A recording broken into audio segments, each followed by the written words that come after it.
Olá, meu nome é Lucas, este é o Diário de Leitura e no vídeo de hoje eu trago 6 livros de não ficção que vão te ajudar a expandir os seus horizontes, ou seja, conhecer coisas a respeito da história, do mundo, do funcionamento de tudo, que vão te fazer enxergar a realidade de um modo diferente, a partir de ângulos novos, tendo informações que você não tinha antes. O primeiro livro que eu trago é O Túmulo de Lenin, Os Últimos Dias do Império Soviético, de David Remnick.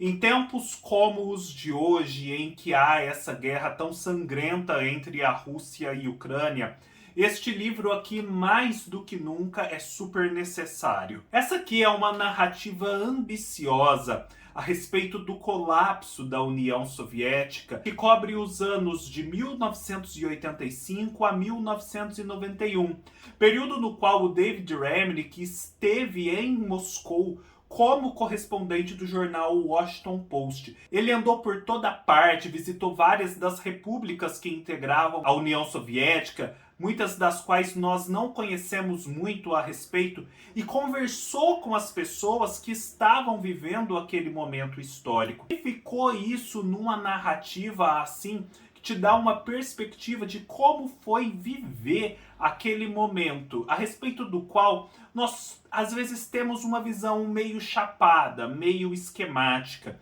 Esse livro então consegue trazer complexidade, camadas, detalhar, problematizar uma visão que é esquemática. Nesse sentido, ele permite também compreender ou ter suspeitas, opiniões um pouco mais problematizadas e complexas a respeito do período atual. Não cair muito no esquematismo, numa simplificação grosseira. Perceber que o que está em jogo é muito complicado, é coisa que vem se acumulando há muito tempo, há muitas variáveis em ação. Eu já fiz um vídeo aqui no canal contando em detalhes como que esse livro funciona e vou deixar aqui na descrição do vídeo o link se você quiser assistir. Aliás, para todos os livros a respeito dos quais eu já fiz vídeo, eu vou deixar o link e também para um texto que eu escrevi a respeito de um desses livros. O segundo livro que eu trago para vocês é Onde Nascem os Gênios. Há determinadas épocas e lugares em que é possível perceber um boom de ciência, um boom de arte, um boom de cultura. Muita gente genial surge ao mesmo tempo no mesmo lugar. Partindo dessa constatação, o Eric Weiner vai viajar pelo mundo e pesquisar histórias relacionadas a esses lugares com tanta efervescência cultural que surgiram ao longo da história humana. Então ele vai desde a antiga Grécia, a época de ouro, o tempo de Péricles, até o Vale do Silício, trazendo nesse meio vários lugares e épocas que foram efervescentes, só que nós não conhecíamos. Nesse sentido, ele já expande o seu horizonte, porque mostra que a inteligência, que a cultura é muito mais variada e menos previsível do que nós poderíamos imaginar. E ele não só descreve como que esses períodos tão áureos aconteceram, ele procura investigar o que levou esses diferentes lugares, em diferentes épocas,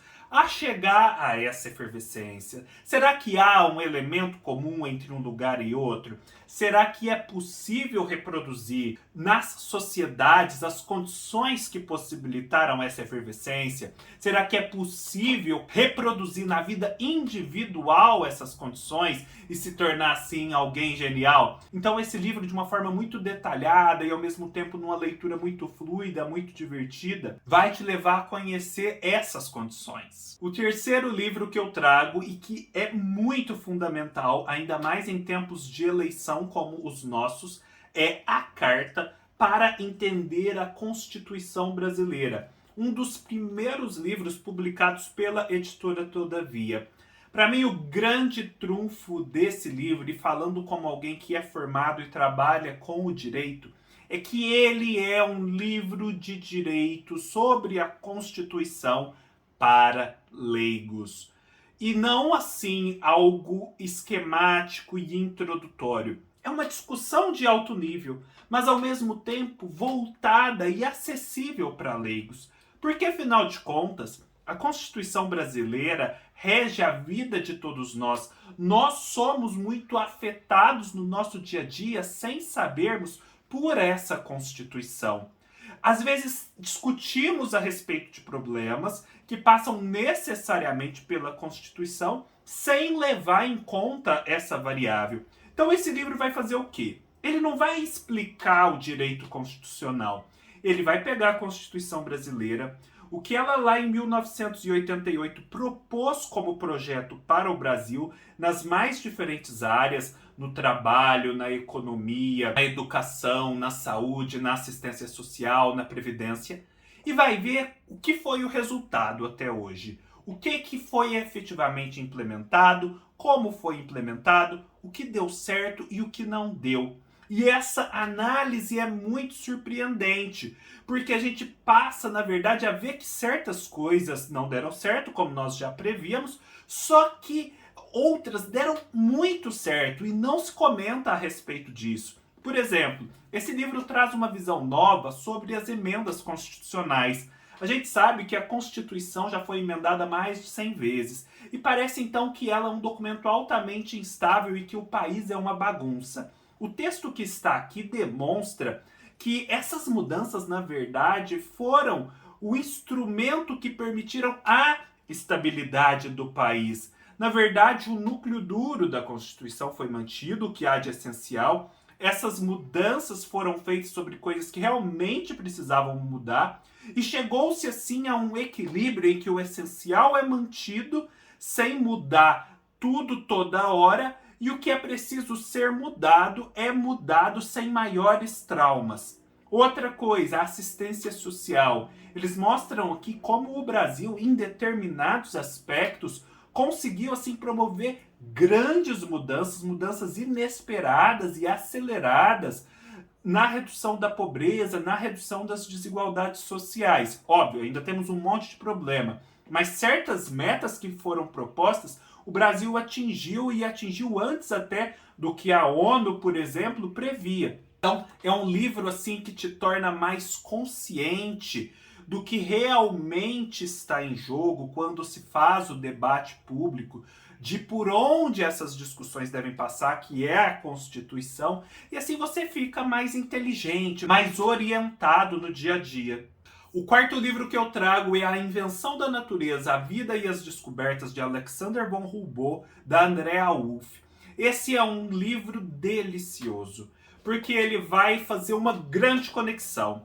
Ele parte da vida desse naturalista prussiano, o Alexander von Humboldt, que era um gênio, alguém que promoveu grandes revoluções nas ciências. Ele parte da vida dele ali naquela Prússia tão convencional, passando por Paris, onde ele ganha grandes contatos e ele se desenvolve intelectualmente, até chegar na América do Sul, em que ele faz grandes expedições, principalmente na Venezuela. Depois ele vai para os Estados Unidos, conhece os pais fundadores, num momento em que os Estados Unidos estavam se formando como nação.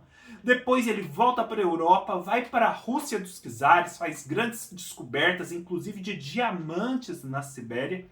Ele conhece nesse meio tempo Simão Bolívar, o grande promotor das independências da América Espanhola. Ele se torna amigo do Simão Bolívar, ou seja, juntando o iluminismo, o romantismo, as independências das ex-colônias espanholas na América, o surgimento dos Estados Unidos, a Rússia, você faz um grande caldeirão de uma vida que já era por si só um fenômeno da globalização. E assim a gente vê como tudo isso que hoje a gente dá como certo, como sempre existindo, foi construído nessa época, foi pensado. Inclusive a forma como nós vemos a natureza. Esse olhar que parece tão automatizado não existia. E o Alexander von Humboldt deu grandes contribuições para que ele pudesse existir. Um livro imperdível. Só para vocês terem uma ideia da influência do Humboldt, Darwin foi decisivamente movido pela obra dele na sua própria trajetória de naturalista. O quinto livro que eu trago, que é assim fenomenal, é uma leitura breve, mas transformadora, é História da América Latina, das professoras Maria Lígia Prado e Gabriela Pellegrino. Gente, quanto nós conhecemos pouco da América Latina. Nós aqui no Brasil vivemos uma completa desorientação no tempo e no espaço, né? A gente não sabe sobre a nossa própria história, como nós chegamos onde estamos, a gente não conhece os nossos vizinhos, vivemos assim meio ilhados intelectualmente. E esse livro, de forma breve, mas eficiente, muito qualificada, vai te dar um panorama do que é essa história desses países, né? É interessante, eu já adianto, é muito interessante. Por que que ela importa? O que que ela tem a nos ensinar? Aqui a gente vai saber, por exemplo, como que os indígenas na América Espanhola tiveram toda uma série de relações e de desenvolvimentos históricos muito diferentes dos indígenas brasileiros. Por que é que existem tão poucos indígenas no Brasil hoje em dia e, no entanto, grandes contingentes dessa população na América Espanhola? Isso tem uma explicação que vai desde a complexidade das sociedades indígenas da América Espanhola, como a Azteca e a Inca, até a forma como a coroa espanhola geriu os índios, né? As comunidades indígenas que ela formou, a estrutura jurídica nas quais essas comunidades estavam inseridas. Capítulos como a Revolução Mexicana são interessantíssimos porque o México tem uma história muito particular, tanto do ponto de vista indígena quanto do ponto de vista da Igreja Católica. A Igreja Católica sempre foi poderosa, inclusive no Brasil.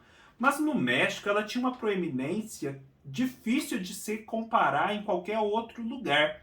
E isso provocou uma série de consequências, principalmente na implantação do capitalismo no México, que desembocou na Revolução Mexicana. Por que que na Argentina tem poucos índios e tantos europeus? Por que que a Argentina tem essa cara europeia? Tudo isso você vai descobrir nesse livro. Por fim, mas não menos importante, eu trago esse livro que pode surgir como uma surpresa para muitos de vocês, mas que, olha, não tenham preconceito, vale muito a pena. Gordura Sem Medo, de Nina Teich Holtz. Por que a manteiga, a carne e o queijo devem fazer parte de uma dieta saudável? Mas Lucas, nessa lista aí de livros tão cabeça, você tá trazendo um livro de dieta? Ou sei lá, um livro de culinária? Faz sentido? Pois é, o título desse livro engana. É um pouco isso que eu falei. Mas ele é sobretudo muito mais. Do que fala esse livro? Primeiro, como que eu cheguei nele? Eu cheguei nele quando eu estava interessado e praticando aquela dieta low carb. Inclusive, a dieta low carb foi a que me permitiu emagrecer num determinado período, como nenhuma outra, e esse livro me ajudou bastante. Só que ele me ajudou não me ensinando dicas de alimentação low carb, mas explicando como que funciona essa dinâmica aí da gordura em detrimento do carboidrato e de como essa ideia que nós temos hoje em dia sobre o carboidrato, sobre a gordura, que é tão automatizada, se desenvolveu historicamente. E nisso está o pulo do gato. Por quê? Porque as doenças cardíacas, como a Nina Teich Holtz vai contar aqui, não existiram desde sempre. Pessoas que morrem de infarto são um fenômeno relativamente recente. Só que quando ele surge no século XX, ele se torna uma crise de saúde pública. Uma crise para a qual os governos precisam dar uma resposta. E na comunidade científica há muitos interesses e há muitas ambições. E a de um cientista em particular foi decisiva para que nós chegássemos à concepção atual que temos de gordura e de carboidrato, de como surge o colesterol e de como esse colesterol, por sua vez, está relacionado com as doenças cardíacas. Problema: essa resposta que precisou ser dada pelos governos era uma resposta rápida e não necessariamente compatível com a verdade científica. Ela tinha sim os seus fundamentos, eu não estou falando aqui de uma teoria da conspiração, mas ela não era exata em todos os pontos. E meio que esse cara que teve a sua teoria adotada era muito ambicioso e se aproveitou dessa falta de cuidado governamental e fez avançar suas ideias. Então a Nina Teicholz vai falar aqui, sobretudo, da relação entre a ciência, a saúde pública e as políticas governamentais que nos afetam a todos, que criam legislações, que criam ideias na nossa cabeça, que depois vão ser repetidas e repetidas pela mídia. Ela meio que tenta colocar isso sob uma nova perspectiva e te trazer outros elementos, mostrando como não necessariamente essa hipótese que ela chama da dieta coração é a única válida. Como talvez o problema não seja a gordura, mas sim o uso que passou a se difundir, os óleos vegetais como canola, como soja e por aí vai. A gente passa de um momento em que se usa gordura animal e passa a usar esses óleos vegetais. Só que esses óleos vegetais têm toda uma problemática. E essa problemática, sim, poderia estar causando câncer, poderia estar causando os problemas cardíacos.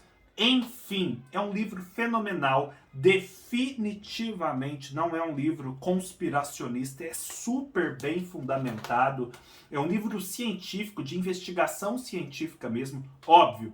Provavelmente há livros que dizem outras coisas e também com muitos fundamentos. Eu mesmo não sei se teria coragem hoje em dia de fazer uma dieta low carb como eu fiz no passado.